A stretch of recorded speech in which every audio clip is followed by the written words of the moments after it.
What's up mga kaklasik? It's your boy Fernando, nagbabalik.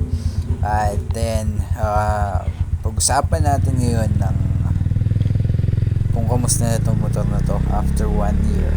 So, ano pa siya nag 1 year, September, October, November, December. So, 3 months na din, no? 1 year and 3 months na sa akin yung motor na to. Kung ano nga ba yung mga naging issue niya sa loob ng isang taon na 3 buwan na paggamit ko na ito.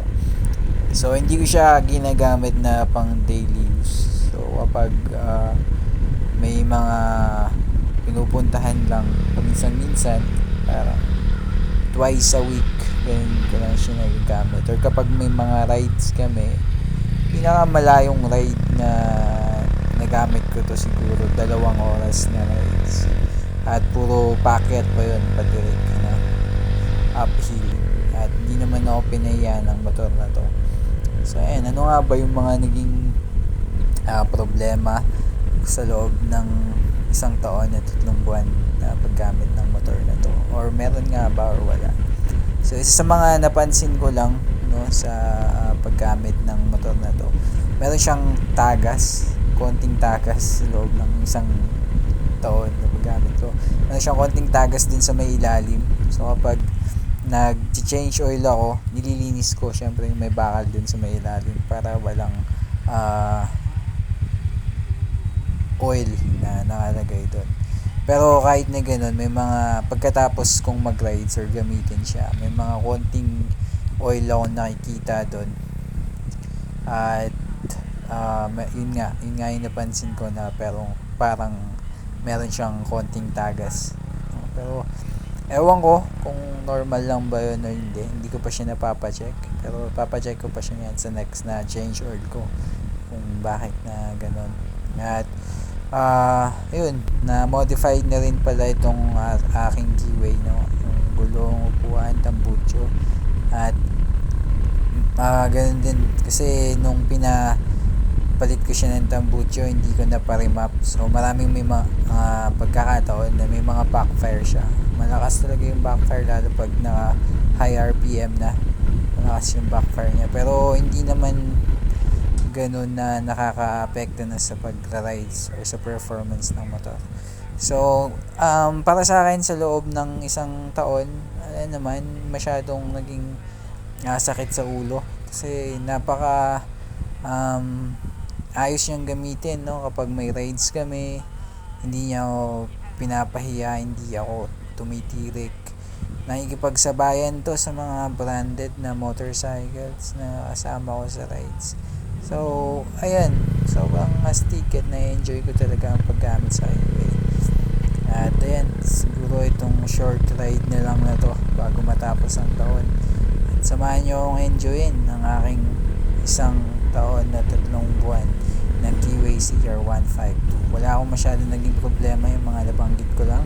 So far so good. So good. And pina-tubeless ko na rin pala siya, no guys. Kaya walang problema talaga sa long ride. Kung mapapansin nyo nga pala, yung side mirror na gamit ko sa Mio yan eh. Stock na side mirror yan ng Mio.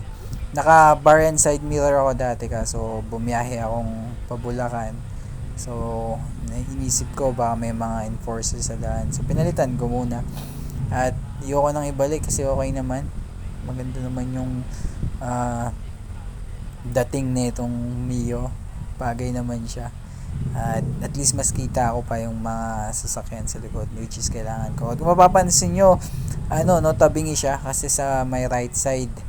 Gumamit ako ng extender dyan kasi hindi kasya yung mismong side mirror, kailangan ng extender talaga, kaya medyo mas mahaba dito sa my right side. Pero kahit ganun pa man, ang importante, nakikita ko yung nasa likod ko at pogi ako. Oh yeah, tara, enjoy lang natin yung rides na ito hanggang sa makarating ako sa bahay. So tingnan nyo na lang yung performance kung paano siya manakbo.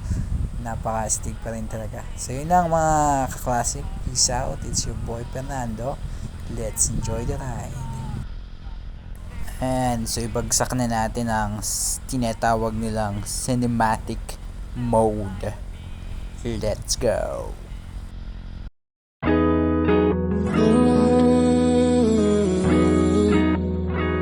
Da da da da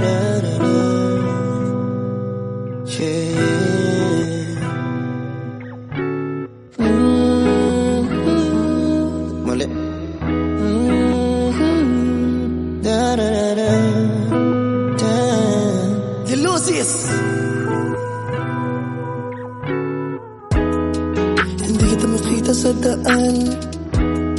Hindi ko alam ako saan pupunta. Alam ko nasa tapat ako ng bahay nyo, pero nakita ko mama mo. Oops, tita, hinatid ko lang po siya. Wag po ko yung magalit sa aming dalawa. Yeah, yeah. 바라비린 수는 나를 가나도루 가라스나 깨놓기는 지다리지 가라다라니지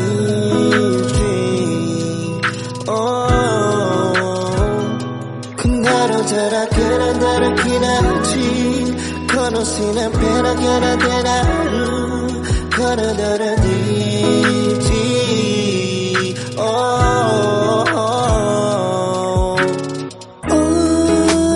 Tita, alam ko nakita mo kami kanina. Oh, may aso kayo, kaya pag uwi ko hinabol ako. Oh, paano to? Nasira yung tsinelas kong Rambo.